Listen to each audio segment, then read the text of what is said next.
Academica Media.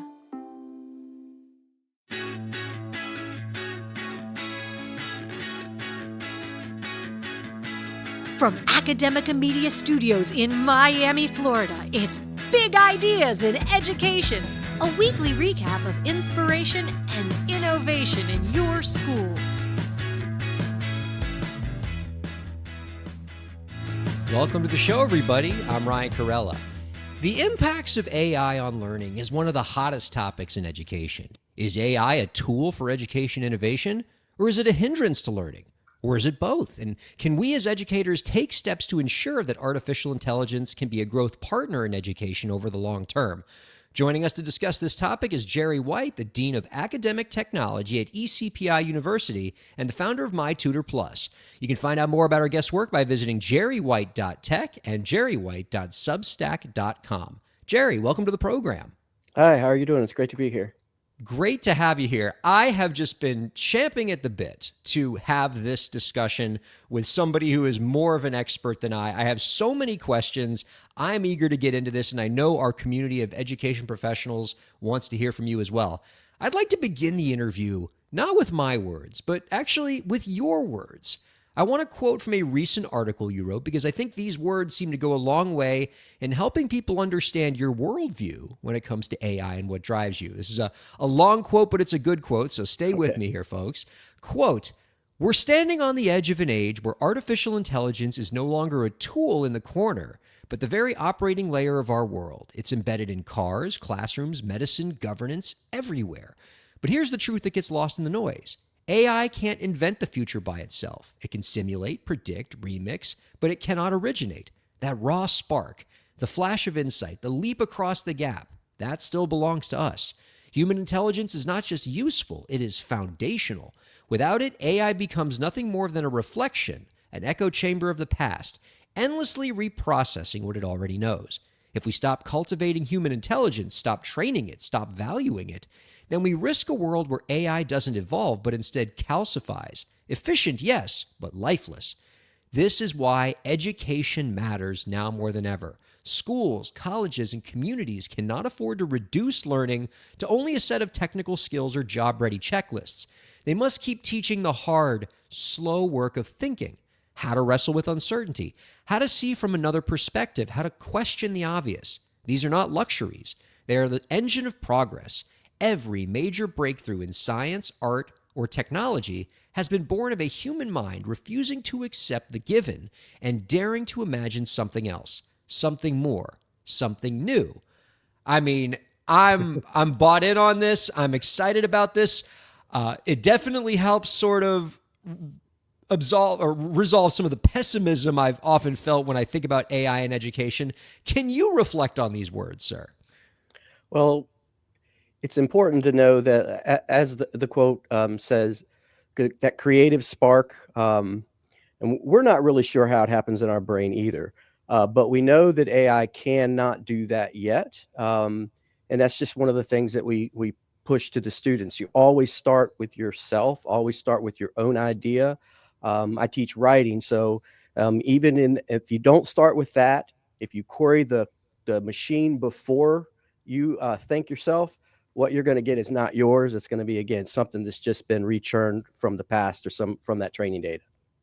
Oh, man, I can only imagine what the experience must be like for you as somebody who teaches writing. Because if I were to think of any subject area in the academy that seems to be most, quote, under attack by the rise of AI, it's writing teachers. It's people who are working with students who have access to these machines now that can just generate writing with the click of a mouse. How has your role changed as a writing teacher? How are you trying to counteract this in your own classroom? Well, trying to use it as a tool and really just walk them through. One of the best things to do with this is to deal with it on day one in the class, how we're going to use it. And for students right now, modeling it, like actually let's write something with it right in the classroom, that seems to work really well. I think in a few years, it's going to be a lot easier because the students that we get will already be used to it. Hopefully they will have had it modeled for them in the past. But really just weaving it into the process in a smart way, instead of, again, just, dumping your thinking off to something else, really using it to engage your own thinking and, question your own logic, question your own reason. But at the same time, one of the things that I always kind of stress is, and this is best in voice mode while you're writing, is question what it gives you back. Well, why does that work? Where does that evidence come from? And just so it's almost like a partnership going back and forth between the model while you write. I'm with you on that. I like that perspective. And I've seen teachers and I've seen educators who have come up with some pretty cool use cases for AI as an enhancement of learning as opposed to something that takes away from learning.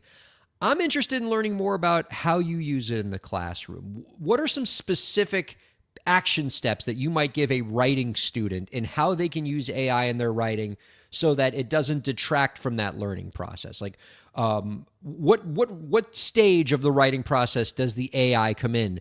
Is the AI doing actual writing of text, or is that just the student's job? What does it look like? Well, what we're trying to do is first, again, I'll stress, you have to start with your own idea. Mm-hmm. And we go over many different, invention strategies to come up with ideas. But once they do that, the free write is very important. And I know most people don't probably know what that is or like to do it, but it's painless and it doesn't really take long. I tell students, when you're doing one topic, never free write for 90 seconds at a time. If it's not coming in 90 seconds, you need to move on to the next thing. But once they start with those ideas, once they have them down, then they can start to query the model about their writing. Are there other logical ways that I could arrange this? Does it feel like this is targeted for the right audience? And as an aside, one of the coolest uses in writing classes for me is we build the audience in the model. So you do really intensive research on whoever your audience is, and then you write your paper or your speech or whatever it is, and you do it on the audience. So you're going to get feedback and you'll know kind of where you went wrong, whether it's the vocabulary you use, the level of technical jargon that you use. The ethos, logos, pathos was just complicated way to say the reader, the writer, and the text. It's just that relationship between those three things. This really helps with that audience piece better than anything I've ever seen, except for talking to the person, directly. That's definitely something that I can see AI doing better than anything that a student readily has access to, but also still lets the student be in the driver's seat of the writing process. That's pretty cool. Let's talk about AI in education more globally now, outside of just the writing classroom. I endeavor to be an optimist when it comes to AI in education, but I do hear the chorus of voices of my fellow educators who are fearful that AI and the rise of it is basically giving all of their students access to a plagiarism machine that is inhibiting real learning. I can tell you in my college department that I teach at, they have basically just done a full reversal on AI. In our classes now, the department has said no more out of class assignments. Everything's done in class. No out of class homework, no out of class quizzes. We are doing everything in class on pen and paper until further notice. And that's what we're going to do until we figure out this whole AI thing. Are you sympathetic to the views of these educators? Yeah, especially if they don't have experience with the tools. We spend a lot of time training and practicing and modeling those. But, there's maybe a place for that. A lot of oral exams are coming back, and a lot of exams that maybe would have been like a multiple choice in the past might be more of an oral or written text. But yes, people are a little afraid.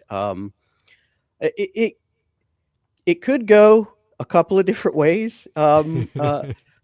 If you use it to think for you, which is what you said, a plagiarism machine. And, students have always done that. That's what they used Google for. That's what they used to use, a text for that they just grab. So if they do that, it's not going to be good. It's not going to be good for them because I'm sure you've read some of the research that's been coming out just a little bit because it hasn't been around that long. But using it in that way is lowering everything. I mean, I don't want to get in, specifics across the board, but it's kind of making us put it not as smart. That would be a general way to put it.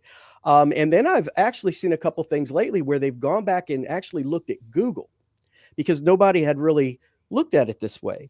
And when they start looking at that, they're seeing some of the same things happen with that.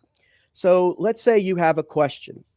If your first instinct is to go to Google or go to a model, like instantly, you are not wrestling with anything. You're not using your brain in any way. You're just literally doing the machine's work of putting the text there. But if you hear the question and you think about it, even if it's just for a few seconds, give yourself a chance to know, then it can help. And then we go into all of the future stages, like we said, of actually chasing an argument and wrestling with an argument or an idea. But it really has to kind of be that way. And people want to do the easy thing. So we've got to create ways and embed stages that make it's not going to be as easy all the time, but make it kind of painless for the student. But you're going to always have the students that do that. I have seen some that are more readily not doing that by using some of the modeling techniques that we've done in class, as far as almost a sounding board, because you couldn't really do that with a search engine. But this can kind of do that. But yeah, it could go that way, but it's an amazing future if we start using it the other way. What worries me is, the younger ages, because their brain is still developing.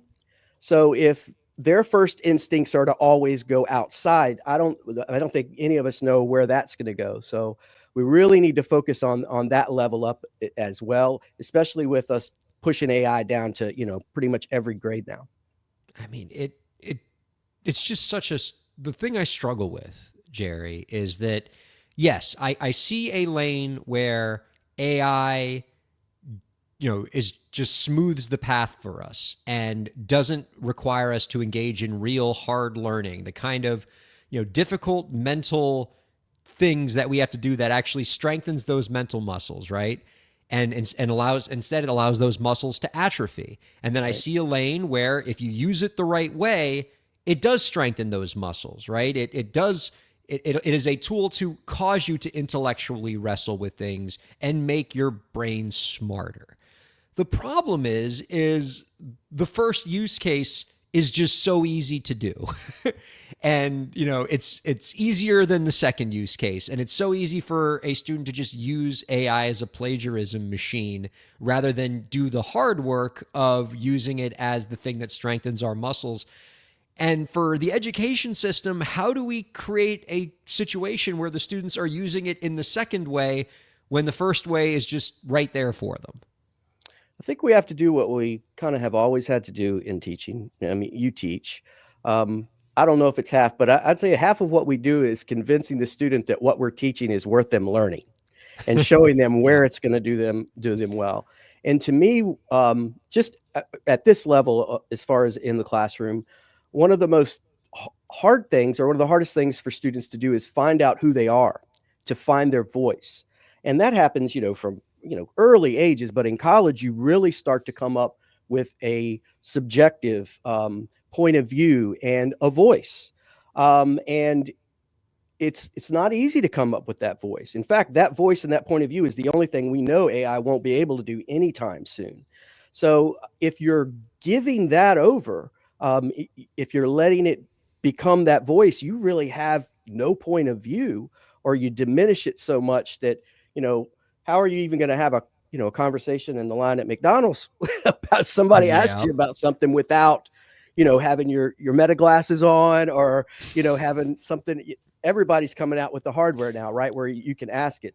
And in a world where people are just sitting there reciting AI back and forth to each other, that could be not a great result. One thing that, you've probably heard this, but somebody writes an email, right? They write you an email. They've written you a bunch of emails, and then all of a sudden emails get way better, and they get way longer. So this person really just wanted to tell you yes, right? So they put yes into ChatGPT or Gemini or whatever, and then it gives them this great long email, and then they send it. And then what most people are doing on the other end is they're looking at this. They're like, look at this long email. So they're putting the email back into AI saying, what does this mean? And so at the end, it's saying yes.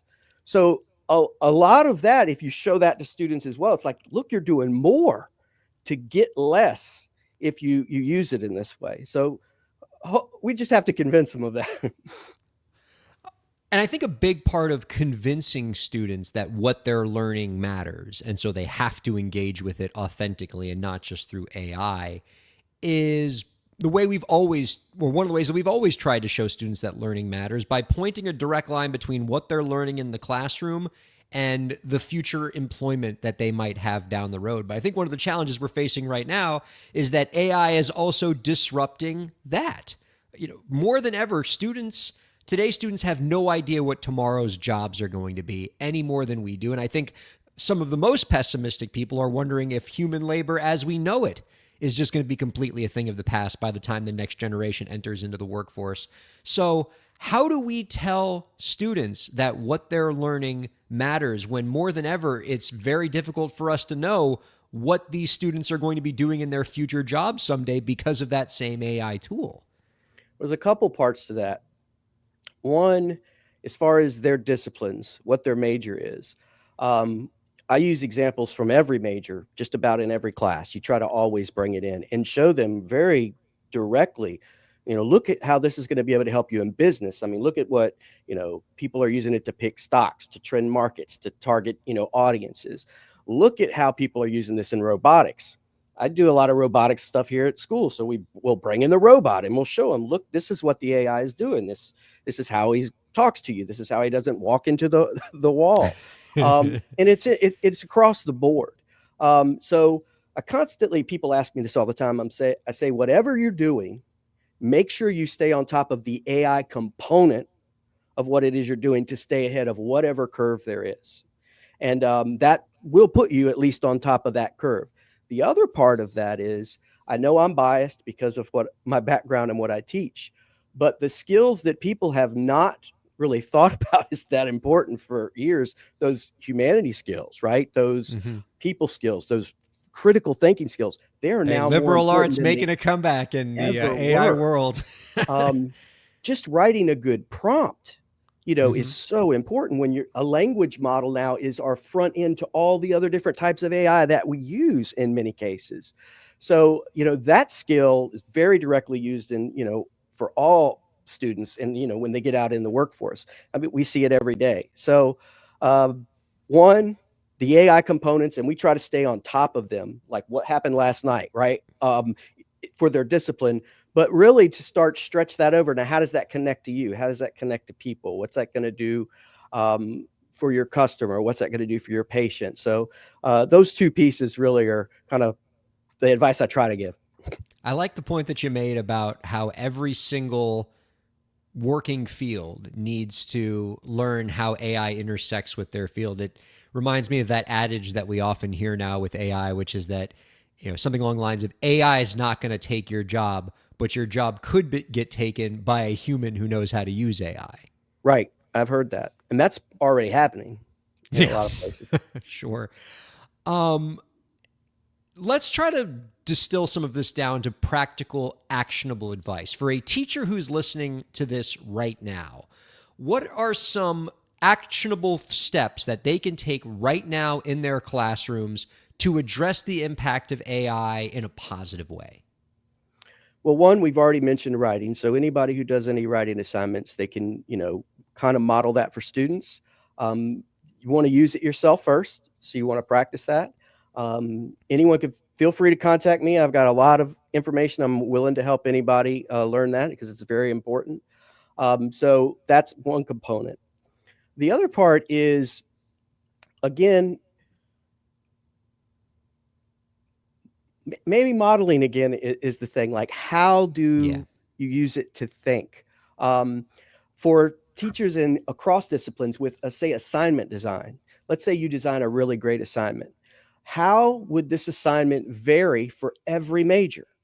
So you query a prompt, or you get a library of prompts that do that, and you can put your assignment in there, and it'll show you all of these nuanced differences and maybe sometimes some big differences that can really make that assignment very personal to that student.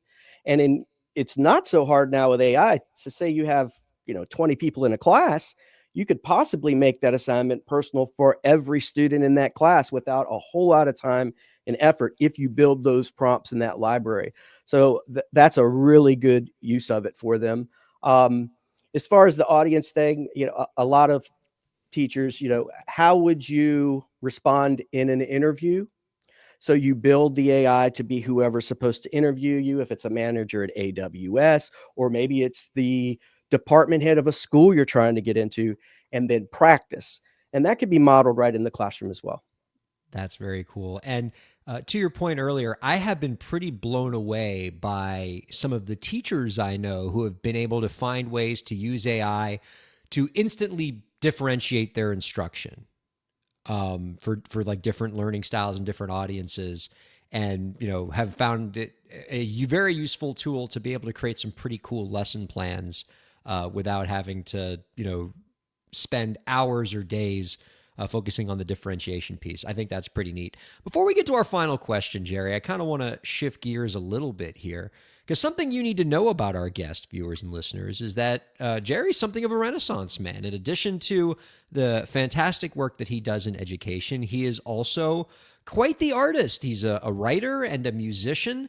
And I'd love for you to put on that hat for a second, because entertainment is certainly a field that is being disrupted by AI. Can you talk to us a little bit quickly about your thoughts on AI's impacts in the entertainment industry and for creators? Again, it's a new technology. We've seen new technologies. I mean, every instrument that is invented is a new technology. Think about brass wind instruments, how much technology you needed to make that, all the way to this AI we're using right on the mixing board today. So I think it's a tool. It's one that you're going to, need to learn if you want to play in that space. Not necessarily that you have to, but it's one that, it definitely will help. It speeds certain things up. It helps you with other things. There's certain things that, you might not want to do with it. Any of the people to people things, I think, are a place where AI might not belong. And in music, and not just music, but in a lot of the arts and entertainment, I see something that I'm excited about, and that is that live entertainment might become very, very important soon. Speeches, debates, concerts, even art exhibits, because as AI gets better and better, what you see on the internet, you're not going to know who did it or if it's real or not. So that live experience might be something that really starts to get more popular, which I hope it does. But music I just started experimenting with that here within the last few weeks, and it's been pretty exciting. It can do some amazing things. It writes decent, mediocre things right now, but I'm sure in the future it can do things that are, much more spectacular, especially as those programs get like the language models have, and they learn you. So I try to, in a language model, I program myself, I program my voice. And if they start to do that, then they'll know, what types of changes you do, what types of, progressions, chord shapes, all of those cool kind of things. So I think it's exciting, but there's definitely a place where we might not want it to be. Well, it's exciting. And I think the lesson is the same for educators and entertainers alike, which is don't run away from this tool. Learn it, and it can be a tool to empower your creative endeavors rather than detract from them. Our guest is Gerry White. He's the Dean of Academic Technology at ECPI University, founder of MyTutorPlus. You can find out more about our guest's work by visiting gerrywhite.tech and gerrywhite.substack.com. Gerry, this has been awesome. You've given us a lot to think about. We got one more question before we let you go. If with the snap of your fingers you could make any change to the education system, what change would it be? I think it would connect to something I said a little bit earlier. I think a little more focus and a lot more attention on the lower grades, on really making sure that our kids are using this in a very responsible way, getting taught this in a very responsible way. Because, as I mentioned, that's when they're forming not just their voice, but their brains are still forming. So it could, do a lot of harm if we don't do that. And I don't want to see that happen, and it doesn't have to happen. So I think if we really kind of double down on technology in those and get it in all the schools, If we're going to push AI in all these schools, they need the technology to be able to use it. I think that will definitely benefit our kids, which will only benefit us and everybody to come later as well. I've learned a lot from talking to you, Gerry. I really appreciate your time. Don't be a stranger, all right? We'd love to have you on again real soon. Next time we get scared about the rise of AI, we're just going to have you come on back and make us feel a lot better again. Thank you so much for being on the show this week. Sounds great. Thank you. I enjoyed it. And thank you all for checking out Big Ideas in Education.